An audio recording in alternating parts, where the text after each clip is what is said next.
Live. Voting. I think I am already live. If you can see me, say hi.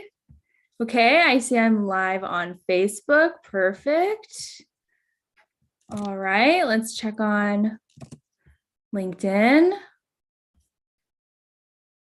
Am I live on LinkedIn? Let's see. Let's see here.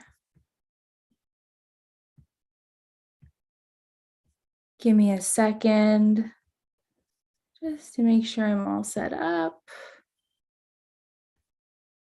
I don't know if I'm live on LinkedIn.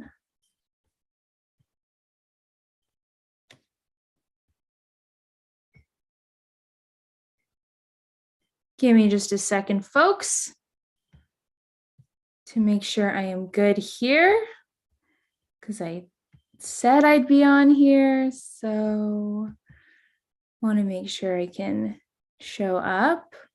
There is a chance there's something on the event level that I need to change. So I'm going to get started in 1 minute, and I'm going to see if I can make sure this works.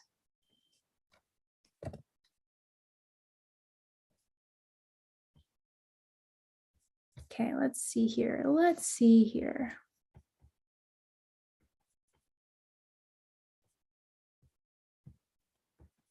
Thanks everyone for your patience.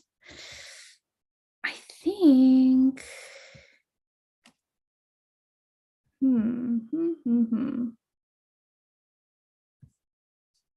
Oh, I can add a comment. Yes. I'm going to add a comment. I can add a comment. Okay, so folks who are trying to get access on LinkedIn,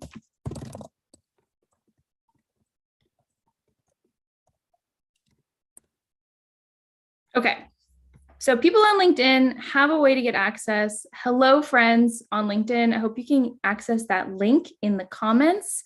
People on Facebook, hello. And let's get started, shall we? So welcome to day 2 of the Roadmap to Success training. Again, I'm Ellie Bosmarova, your master life and career coach and the founder of Big Sister, which is a personal development company helping professionals heal from burnout and do work that they love. So if you fit in that box, you're in the right place. And if you don't fit in that box, but you want to learn how to overcome imposter syndrome, molto bene, just as good. And yeah, looks like we're good. Okay, cool. Man, multitasking. Oh wait, I have a thing. I have a way. Sending data, it says about LinkedIn. I don't know. I don't know. Let's see here. Sorry, real quick. Maybe I can do this. Aha! I think we're good. I think we're good on LinkedIn. We're about to be good on LinkedIn. Okay. All right. I'm overcoming imposter syndrome. So here's the game plan for today. Again, if you're watching this, whether it's live or the replay, see if you can just put away all distractions, mute any notifications. Oh my gosh, I can do a whole separate talk on how we should not have push notifications in our lives distracting us, but I won't because this is it's unrelated. Yeah, get on airplane mode if you can. Grab a notebook, a piece of paper, and a pen, and actually get your body involved in this training so that you can remember more of the information and then apply it and then have it change your life. That's the goal, right? All right, looks like we're live on LinkedIn too. Fabulous. And if you want to say, hey, let me know that you're tuning in live, please do. I'm going to check the comments periodically. And if you have any questions, go ahead and just drop those questions in the comment section of the LinkedIn event or the Facebook, the private Facebook group live streaming event. All right, let's do this. So today what we're going to do is we're going to get to the root of imposter syndrome, and I'm going to show you how you can stop letting it hold you back. if this is something you've been going through probably for a long time, maybe even for as long as you can remember. I'm going to ask you a few questions. They're not quite journaling questions. They're questions designed to like hurt your brain a little bit. And they're designed to do my favorite thing, which is to help you realize that you're actually bigger than the problem you believe that you have. And then if we have time, we're going to do a meditation, actually, to help you kind of reclaim your authority, which is going to be a big theme of today's talk. Now, I first heard about imposter syndrome actually in grad school. I was in my MFA program for nonfiction writing, and it was one of our first workshops, and we just sat down, and I remember they put a packet in front of each of us, and it had the phrase imposter syndrome on it, and I read through it, and I was like, oh my gosh, this is so important. Like, this is so real. How did they know? Like, this is absolutely what my brain does, right? There's that self-doubt. There's that feeling of, what if I'm a fraud? Like, what if I'm not actually qualified? Someone's going to find out. Someone's going to call me out. And they're going to realize, right? They're going to realize I don't really know what I'm doing. All of that. And so that was in that packet. And, you know, in the context we were in as writers, that, and it's true for any creative pursuit, anything where you're going outside the box of what someone else is telling you to do, you're very likely to come across imposter syndrome. And we could talk for hours and hours and hours on why, but on a very basic level, we are a communal society. So we're pack animals, I guess you can say. We're not meant to like thrive completely alone. And so to function in a society, there are certain kind of expectations and types of conditioning that happen. And one of those is when you're in school, or for example, if you were raised by parents or adult authority figures, you were told what to do. You were told what to do, and you were told what not to do. And when you become an adult and realize, well, I can do things that no one's telling me to do. Like, I can write a book, or I can, you know what, I love doing this thing. And people seem to get something out of it, and some people are even offering to pay me. Maybe I'll start my own business. That can really easily hit that tripwire and trigger those feelings of imposter syndrome, because you're doing something that's just kind of beyond what people want.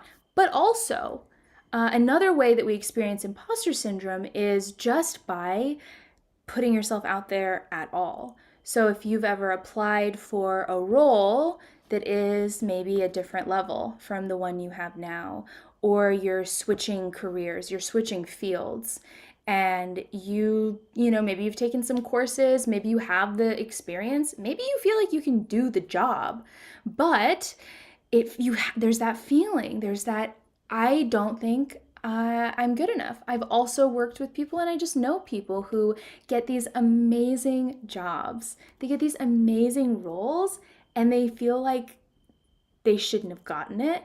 They feel like, and let me know also in the comments if you can relate to this and like what this brings up for you, but they feel like it was a fluke, right? I remember my first job out of college, I worked at Yelp, and I helped small business owners. And I remember one day I was meeting with my boss, with my manager, and I had actually hit my goal that month. I had done the thing, you know, made the sales. And she asked me how I did it. And I basically was like, I don't know, I got lucky. And she immediately was like, no, that's not what happened. And was so helpful for me to realize that like success leaves clues. Like, there's a reason we are where we are. There's a reason you have been able to achieve all the things you've been able to achieve in your life thus far. And sometimes when you hit that roadblock, when you hit that thing where it's like, I'm supposed to be better, I'm supposed to be in a different place, I've, you know, like we talked about yesterday, I'm applying for all these jobs and I'm not getting them. I've been trying to quit my job for a year and I'm not getting anywhere. It can be really easy to have that confidence go down and that belief in yourself go down, and that belief in your skills go down, and it's sort of like imposter syndrome's like cousin. It's just a lack of faith and belief in yourself based on these experiences. And there's something so magical about beginner's luck. And we call it beginner's luck, but it's not really beginner's luck.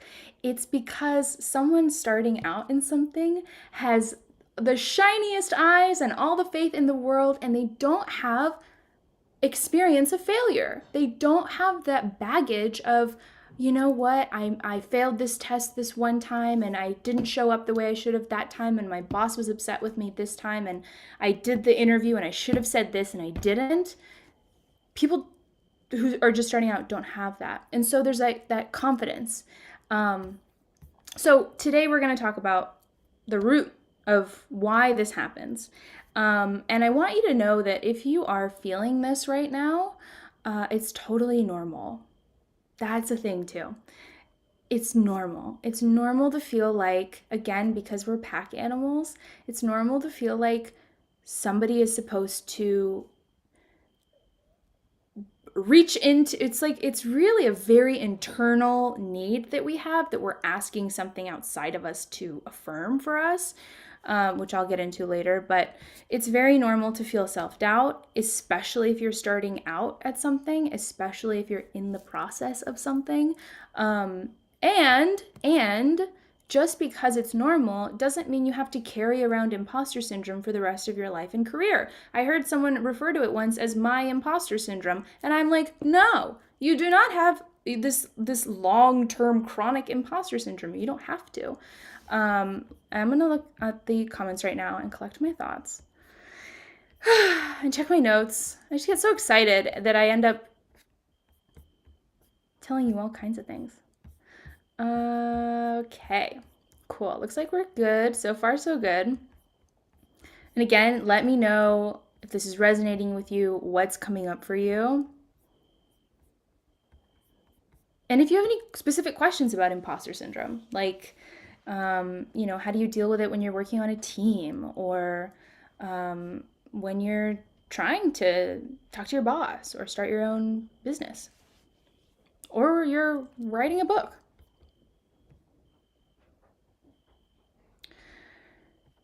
So imposter syndrome is based on the belief that you don't deserve to be where you are. You don't deserve to get what you want. You don't deserve to be where you are. If you're having a really great opportunity, maybe you feel intimidated. Maybe you feel like you're being stretched beyond your comfort zone, which of course you are. It's part of life. That's where the good stuff is. It's where you get to grow and change. And there can be that belief of that I had, in my first job, where it's like, oh, I just got lucky. It was a fluke. If people really knew, even under all these qualifications, they would fire me. And on the flip side, living without imposter syndrome means what? It means you have confidence in what you do. You have confidence in what you're good at. You know that you have something to contribute, and this confidence comes from within you. This confidence does not come from some fairy or some great mentor or guru who has said, finally, now you are a professional. You are worthy. You are enough. You are deserving of all the success you want in life. And they're going to make you actually feel that deep down. That's not going to come from something outside of you. It's not going to come from anything I say to you. It's going to come from this alchemy that you experience within yourself as a result of digesting this information and actually implementing it, and also sticking through to the end so that you can do the meditation, because that is part of the work that we do here that is actually effective. So when we talk about this belief, there's a really important impact that our beliefs have on us. And so before I talk about the root of imposter syndrome and how to stop it from holding you back, I have to talk about how the mind works, because you're going to see how what you believe about yourself actually changes what you experience in your career. and the level of success you experience in your career. So we all know we are currently conscious beings. You have a mind, you have a brain, you can hear me, see me, whatever it is. You can feel the seat underneath you. You can, if you're drinking something, you can taste that. You know that you're currently conscious. And then, so that's your conscious mind. And then you also know, kind of by what am I thinking of? Not by default, you'll see when I get there. You also know that you must have another part of your mind that you're not consciously aware of. How do you know this? You know this because you are breathing sometimes without thinking about it. Your heart is beating without you consciously interfering, thank God. Your blood has to have a certain pH level in a very narrow range for you to be alive right now. Same with your body temperature, your blood sugar level, your blood pressure. So your body is actually doing all these different kinds of things that you're not aware of on a conscious level. In that same vein, that was a little punny. I don't like puns, but there you go. Your mind is also processing information on a level that's not conscious, and you can experience that in dreams where there's just this random stuff, or suddenly a memory gets triggered out of nowhere, and you're like, oh, this smell reminded me of this thing, and a minute ago I didn't remember that at all. And so on this, so the question is there more information coming in on a subconscious level than there is on a conscious level? And the answer is yes. The subconscious mind is aware of all of the information going on around you at all times. And it filters out the information you don't need to, the information that's not relevant. So, I don't need to know how many crickets are chirping outside. I don't need to know the temperature in that part of the room over there, because right now I'm focused here and with you. So what are the filters the brain uses to help us get the information that we need? So what happens is something happens in reality. So let's say you don't get the job. Something happens in reality. In your mind creates an internal representation of that thing that just happened. And that whole thing, that reality piece, the entirety of it is kind of put in on a subconscious level, and consciously you have this internal representation of the event. Now, what has happened is between reality and your representation of the event, you have deleted, distorted, and generalized information based on the filters. So what are these filters? Some of the filters are really basic. It's like time and location. If I hear a phone call during the day, it's not going to make my heart race. If I hear a phone call in the middle of the night, I'm going to have a different response to it because the information is being given to me in a different way.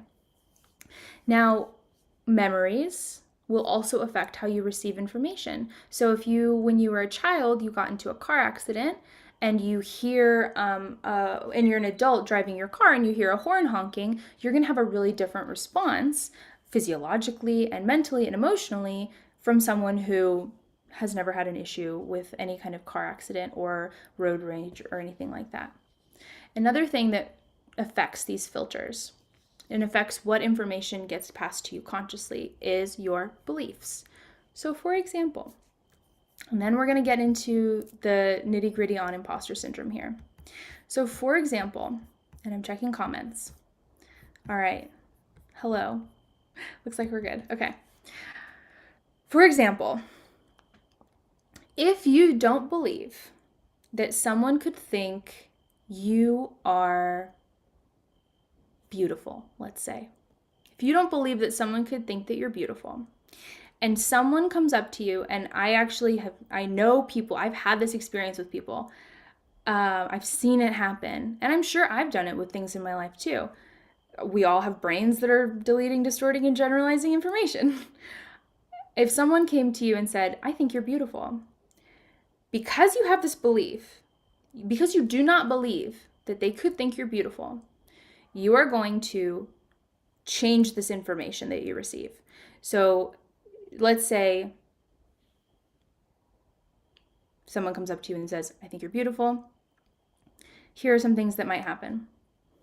Your brain generalizes the information and says, oh, you think everyone is beautiful. Another thing that can happen is your brain distorts the information and hears, I think you're beautiful, as you didn't think I was beautiful yesterday. It's distorting the meaning of the information to fit in with the underlying belief, I don't believe you could think I'm beautiful. Or, and this I have actually seen before, or the brain deletes the information. So let's say, I say, I think you're beautiful, and you hear nothing. You don't consciously process the information at all. And I have seen this. I have actually given someone a compliment and they did not register the compliment. And of course, there could be a lot of reasons for that. Maybe you're distracted, maybe you're whatever, having an off day, you happen to miss a piece of information. But how many times are we told, hey, you're doing a really good job. Hey, you're really talented. Wow, I think you're really successful. And we're not actually really feeling that. It doesn't land. And if you struggle with imposter syndrome, chances are it's not landing. There's something going on in this belief layer that's affecting your ability to actually, not only hear that you're successful or doing a great job, but it's affecting your ability to feel satisfied with the work that you're doing. So when I talk about QIJ, my group coaching program, and I say, you don't have to quit your job, I really mean it. You can actually find that fulfillment in the job you're doing right now, but it's going to require some changing on these really deep internal levels. And it's going to affect how you see your job. It's going to affect how you relate to your boss. Okay, so that's a little primer on the conscious and subconscious mind.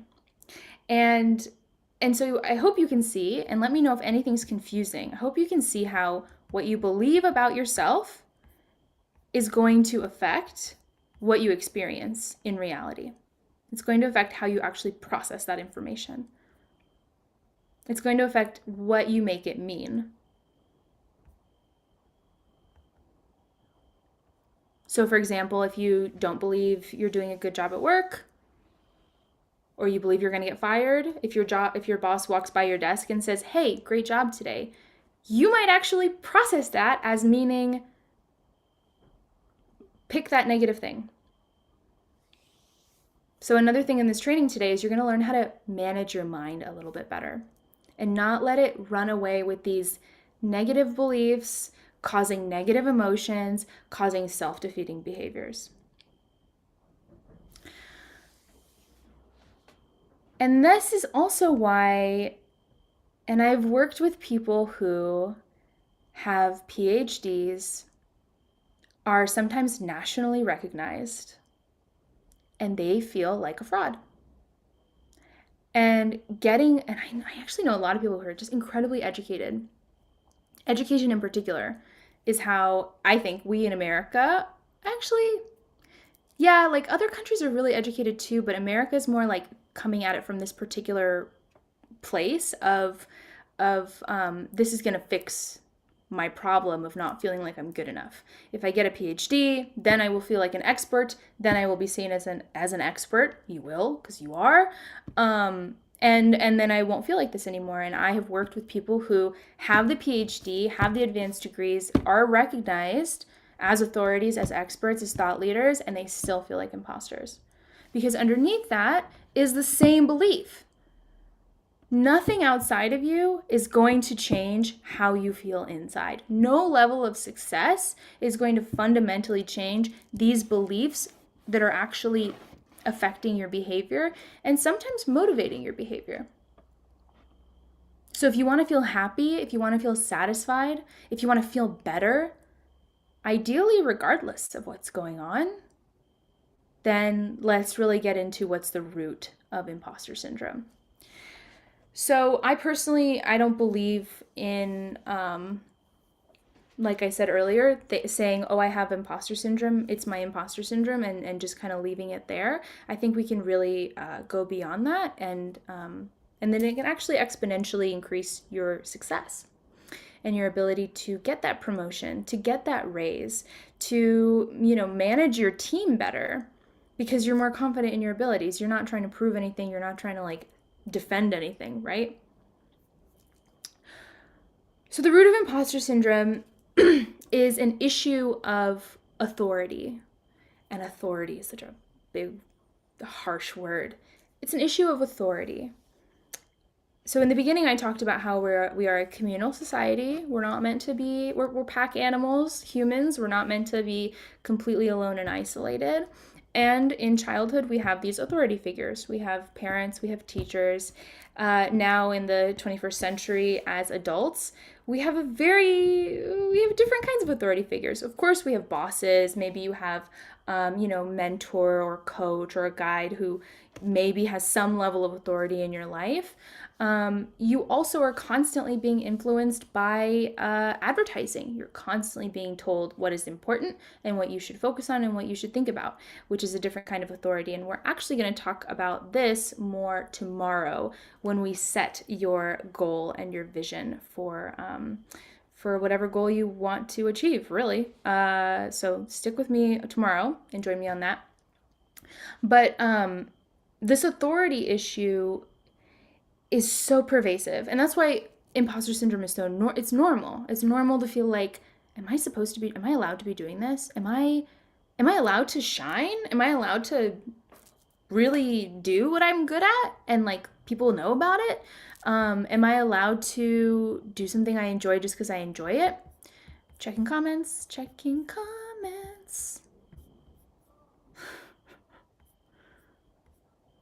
All right. Oh, hello. Okay. So am I allowed to be doing these things? Am I allowed to, start my own business? Am I allowed to make a lot of money? Am I allowed to make a lot of money? There are huge clouds of beliefs and decisions and emotions around even just that one question. And let me know too if you want to get more into the money mindset side of things. I actually think that would be really useful. So the root of this issue is that we believe, because we've been conditioned to believe, we believe that authority comes from outside of us. That authority comes from outside of us. That someday we are going to feel not like imposters because enough people have decided that we are not imposters, basically. The problem with that is that there will never be enough people who decide you're not an imposter, and then you then don't feel like an imposter. I actually think it'd be really fascinating to interview people who've gone on, like, to sit with Oprah and ask them, like, how, like, do you feel like an imposter, yes or no? Because it's possible to live with it, right? It's just like, if you don't have to live with it, why would you live with it? Like, if you don't have to feel that, like, grating self-doubt all the time, why would you? You don't have to. The real source of authority is in you. And you can take that to mean it's in you as your individual personality self, or you can take it to mean it's in you in the form of a higher power or a higher self. So it's not in the conditions of your life. It's not in the people saying yes to you or no to you. It's not in where you went to school. Sorry. It's not in anything that is outside of you. Nothing. And if you really want to be happy and you want to be free from imposter syndrome, the gift I give to you right now is hopefully to help you realize that you currently have permission. You currently have the authority to say yes to yourself, to realize for yourself and to declare to yourself that you are not an imposter. Now, actually, let's let that sink in.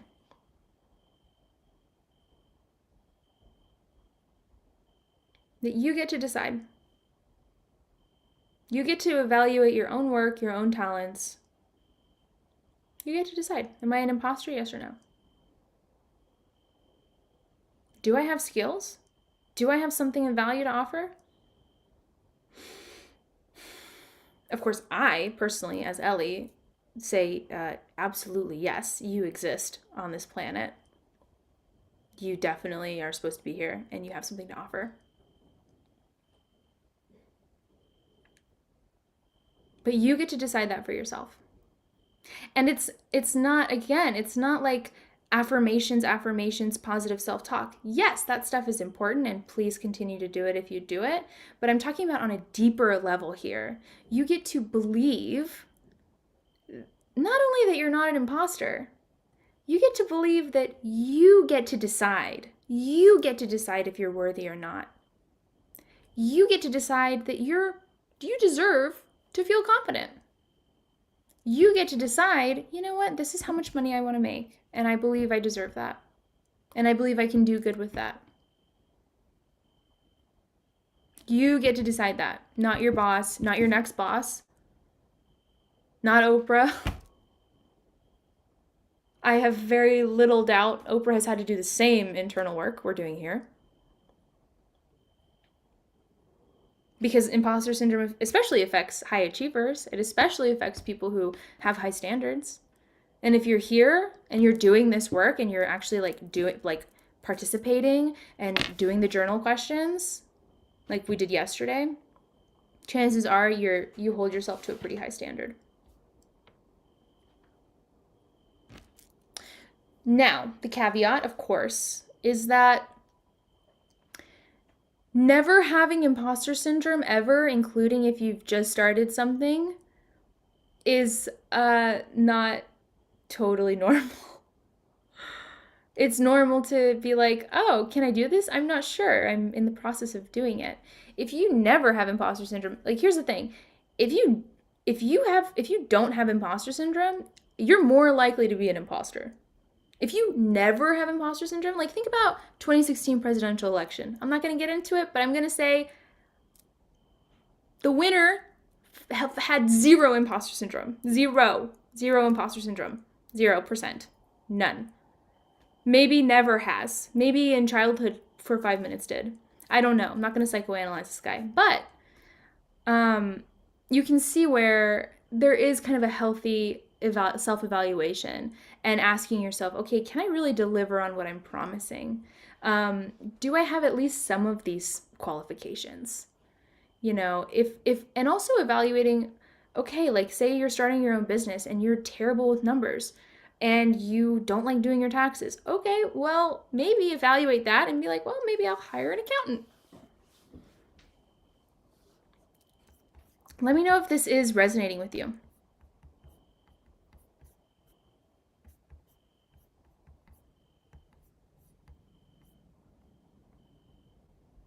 Let me know if you have any questions. So we've gotten to this point now where we know imposter syndrome is an issue of authority. And the problem is our whole entire lives, we have been conditioned to believe that authority exists outside of us. And the truth is, no one can live your life for you. You are the authority. You are the person who gives yourself permission. You give yourself permission. You say yes to yourself. And it's uncomfortable. It can be. Because we're so used to trying to get permission from someone else, including partners, best friends, anyone, colleagues. We're constantly trying to get permission. We're constantly trying to get this green light from outside of us that we're okay and we're enough, and we're good enough, we're capable. But if you really want to have success in your career or in any venture, any goal that you choose, there has to come a moment where you decide for yourself, I can do this and I deserve the rewards. And no one can take that away from you. No one can take that away from you. It can get, like if you're playing a video game and you have hit points. This is from when me and my little brother used to play video games when we were kids. You might lose some hit points, as you experience rejection, as you experience failure. No such thing as failure if you don't quit. But it might hurt, might wear you down. But ultimately, you get to decide. You give yourself permission. You also are the source of permission for taking breaks. You get to give yourself breaks. You get to give yourself permission to slow down. Imposter syndrome puts us in such a heightened gnarly, raw state in the nervous system where we're constantly hustling, constantly trying to be good enough, constantly feeling like we're trying to cover our tracks so people don't realize the truth. When you give yourself the authority to decide that you're good enough, that you're skilled and you're talented and your work has worth, you also have the authority and the permission to decide when you need a break, when you need to listen to your body. You also get the permission and authority to decide when you need to talk to your boss because something really didn't sit well with you in that meeting. You get to decide, I don't want to work till 7 o'clock at night. And if that's the company culture, maybe I don't want to work for this company. You get to decide all those things. So imposter syndrome is so much more than this one little feeling that maybe makes you feel like you're not good enough or you need to prove yourself.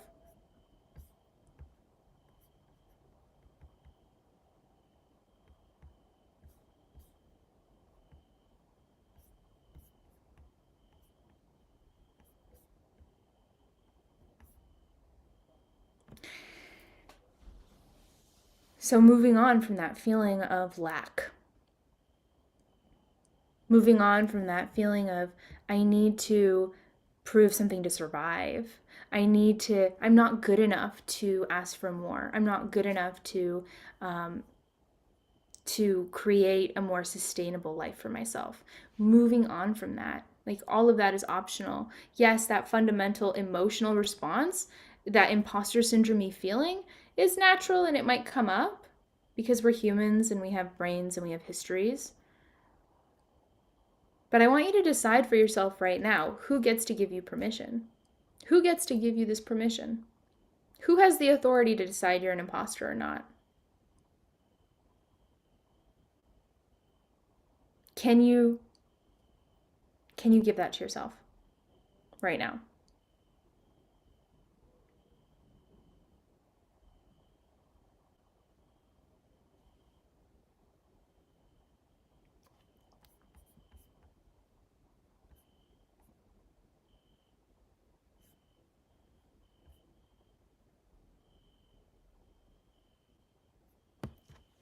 Can you give yourself permission to feel stronger, to feel more confident? Can you give yourself permission to stand out, to shine? And it doesn't have to be in a way that's uncomfortable to you. It doesn't have to be post on social media every day, post on LinkedIn every day. It doesn't have to be anything like that. It doesn't have to be, being someone you're not. Can you give yourself permission to be someone you are to the fullest? And it might trigger people. And that's okay. You're helping them too, actually, if it does. If they're willing to be self-aware, and maybe they're not, and that's okay. Are you willing to be the leader in your life? The leader of yourself, your family, your community? Because again, like we talked about yesterday, it's not about how long can I tolerate being in this situation that doesn't feel right to me. It's when will I decide I'm done? That's the move as the authority. You get to set your own standards in your life and in your career. No matter what society says, and also no matter what your brain says.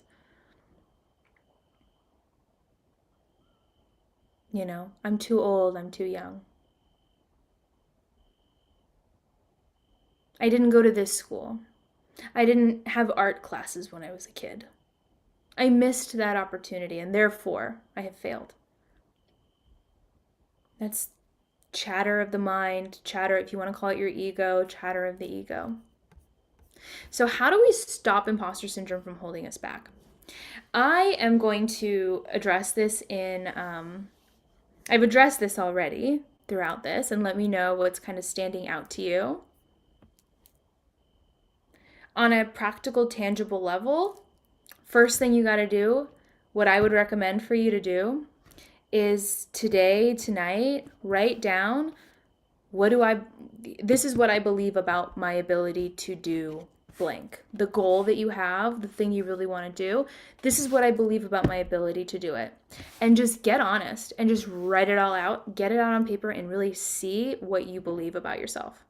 And it can be negative, it can be ugly, it can be messy, it doesn't matter. If you don't really know what's there, if you don't really feel what's coming up, you're going to stay stuck in this pattern of resistance and avoiding these feelings, avoiding what's really there, which only makes you more stuck. It's like being in a car that's stuck in the mud and you keep trying to drive and you're stuck in the mud more.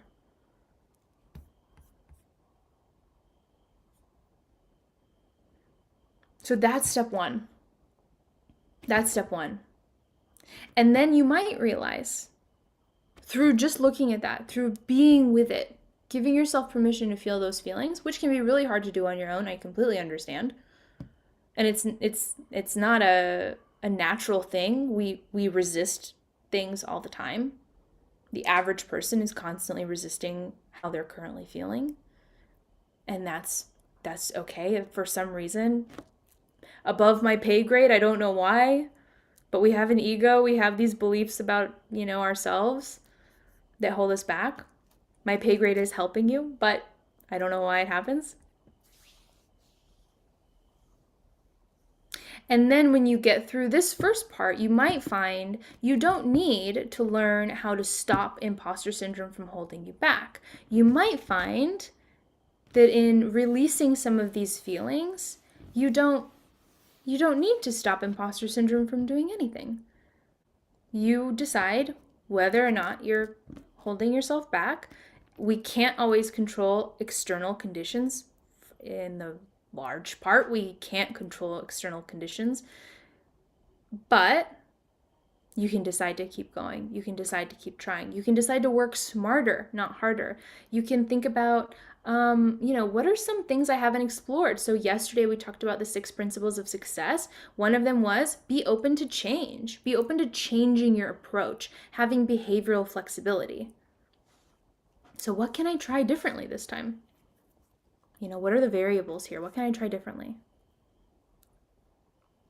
So I'm going to ask you a few questions to kind of break your brain from this imposter syndrome. It's, see how it goes. And then we'll do that meditation. Yeah? And then I will share with you some exciting news.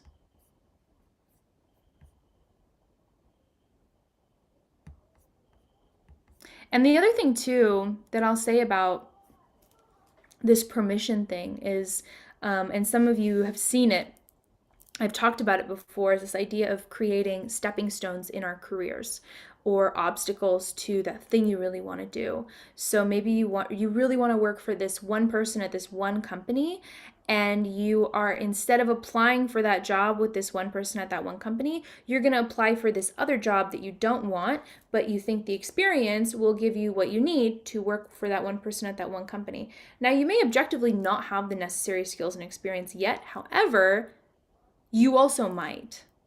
And I see people doing this thing where they create this stepping stone and they don't want to be on the stepping stone, which life is too short to create something you don't need, to spend your time in something you don't need to be in order to do the thing you really want to do. And so they create that because they need the permission. They need the permission to go into that other role. And so you see that, right? You see that when we create these unnecessary obstacles, these stepping stones that feel very real, and they seem very real because we're not addressing the underlying issue, which is who gets to decide. When did you decide that you have to be in this unfulfilling job to pay your bills? When did you decide that?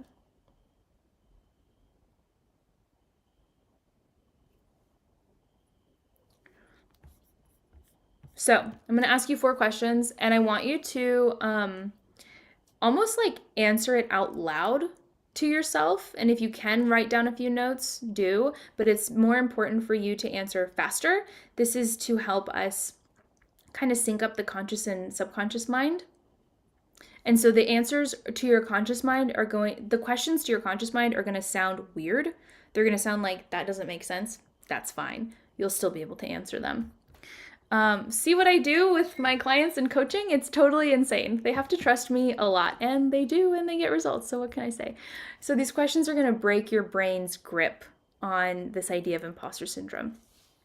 And a day may come when you still feel the feelings of imposter syndrome, but you will have the opportunity, you'll have the space to not believe those things that your brain is offering to you, just to protect you.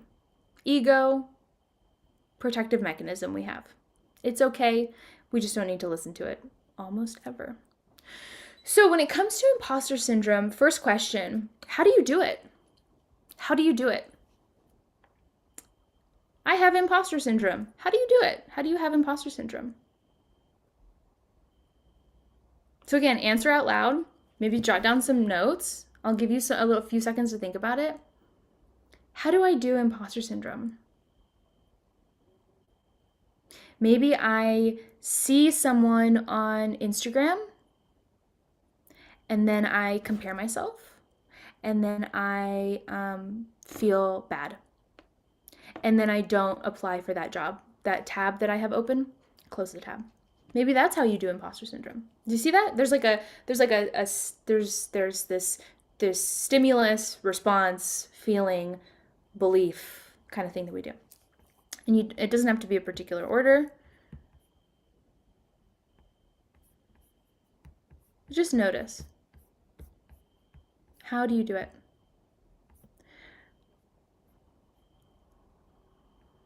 All right. Next question.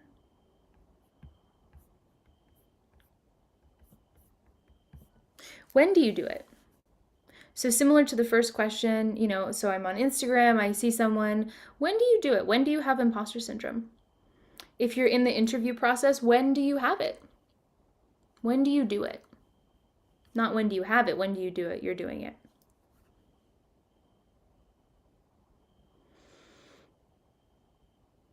When do you do it? And these last two questions are my favorites. Third question, how do you know when it's time to do it? How do you know when it's time to have imposter syndrome?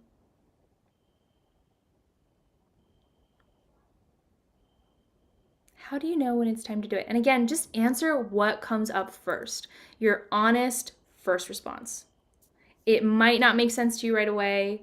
It might seem silly. You might feel some resistance. Treat it like a fun little silly game. Treat it like a fun little silly game. Just be honest.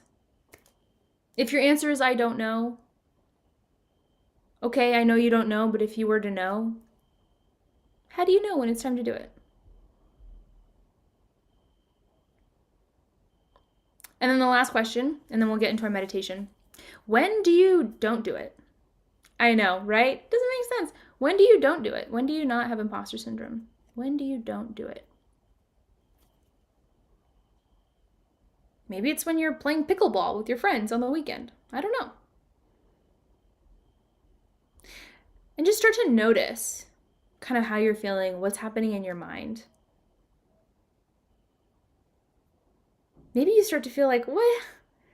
Imposter syndrome? I used to think that was a big problem for me. Now I see it's something I do and I don't do.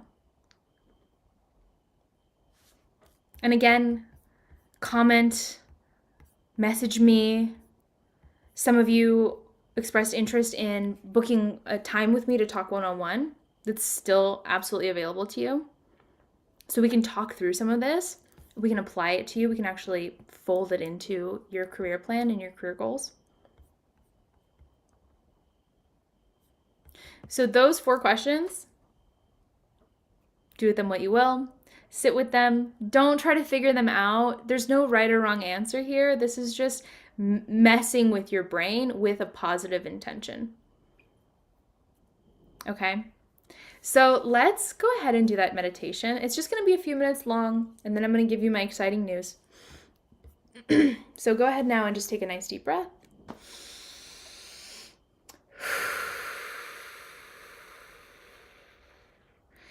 And just feel the weight of your body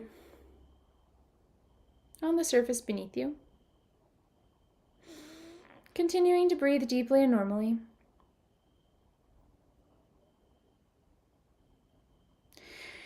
And imagine at the top of your head a beautiful silver gray light. And this light is kind of heavy. This light is a purifying light. It's going to clear out anything in your mind, anything in your body that's not serving you. So I want you to breathe in and just invite that light to come in through the top of your head. Moving through your brain, that wonderful, supportive brain of yours just wants to help you. Moving through your head, your neck, your shoulders, all the way down to the bottoms of your feet.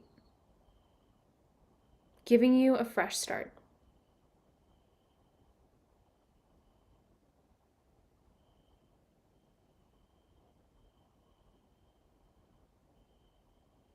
And when you get down to the bottoms of your feet, go ahead and take a nice deep breath in, inviting that air, that light to come all the way back up through the top of your head, all the way out to the edges of the universe, taking away anything that doesn't serve you. And then on your next deep breath, inviting it back in to help support you, to help kind of hold this space. So that you can know at any moment you can decide. You can decide that you are worthy, that you are enough, that you have what it takes, that you can make the changes you need to make in your life. Now I want you to imagine someone in your life who has had a lot of sway, a lot of authority. For better or for worse, this person has said something to you, you trusted them, they said something to you, and it's really affected you. It's really affected your confidence. Just noticing what comes up. It doesn't matter who it is, it can be random, it can be just the first person who comes to mind. And imagine this person in your mind's eye and imagine them holding something in their hands. And what they're holding is this authority, this permission, the power to decide whether or not you are an imposter, whether or not you are worthy and deserving. And just notice what object, what symbol your mind has placed in their hands. Doesn't matter what it is, just notice, without judgment. And I want you to imagine that person giving this symbol to you. See yourself receiving it in your hands,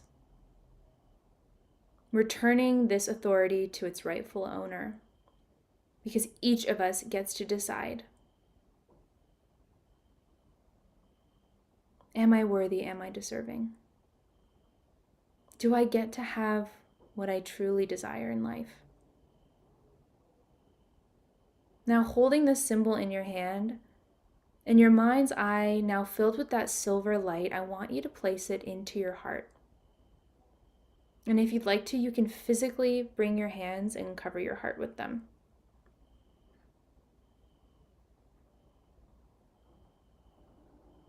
Letting that symbol melt into the wholeness inside.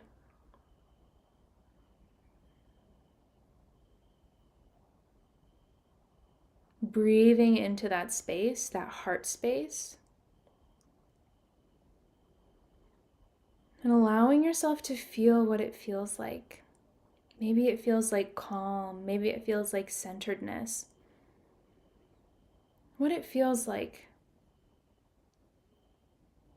to give yourself permission to do the things you want to do, to shine, to succeed.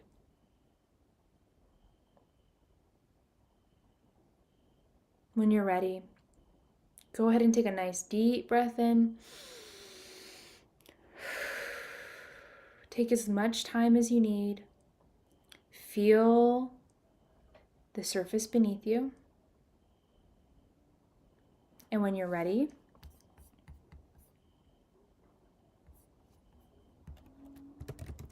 go ahead and come back into the room and open your eyes. welcome back. Hope you enjoyed that meditation. Let me know how it was for you. Even if you're watching the replay, let me know how it was for you. The subconscious mind works in symbols. And so what we've done is, on a very real level, given you that permission, given you back what at some point through innocence you gave to someone else, or many other people and things and institutions. So now for my exciting news. We have just a few minutes left. The doors for QIJ are officially open. So QIJ stands for Quit Your Job. Again, you don't have to quit your job, but this is my signature 3-month coaching program. This is an intimate group coaching program. We are capped at 7 participants. This group program is for you. And if you don't want to hear anything about it, good day to you. I will see you tomorrow for day 3, where we're going to set your crystal clear goal. But if you are feeling like you're in this place in your career where you want to grow, you want to thrive, maybe you want more flexibility, maybe you want more money, maybe you want to just leave your job. Maybe you're just at a plateau and you don't know what to do, and you're feeling like you don't even know where to direct your energy. Like it's just so unclear what your next steps are. Stick around, and maybe this program is for you. It was certainly designed for you and with you in mind. So let's see if this might be a good fit for you. So this is a 3-month group coaching program. This is again for you if you want to make a change in your career, whether that's leaving your job or just figuring out how to be happier at work, or figuring out a long-term plan. So in these 3 months, we're going to work on this personal internal level, where we're going to be doing more of these kind of reflections, group discussions, guided visualizations. We're going to work on identity work, and that means thinking about the version of you who has this successful career, the version of you who has time to pick her kids up from school, the version of you who is making the money and is in charge of her schedule. And we're going to be really creating that version of you. She already exists in your mind, I promise you that. And we're going to look at how can we bring that into today. Again, you don't need the new job to give yourself permission to feel successful, right? So we're going to actually create that change in you now, and what you'll find is you'll be able to attract that new job much more easily. And so we've got the internal work, the identity level work, and we're also going to get really, really practical. So we're going to create a financial plan and an action plan for you to get to your goal, whether that's quitting your job or something else. So we're going to create that very clear plan for you to follow so that you can create that change either on a major level or a minor level.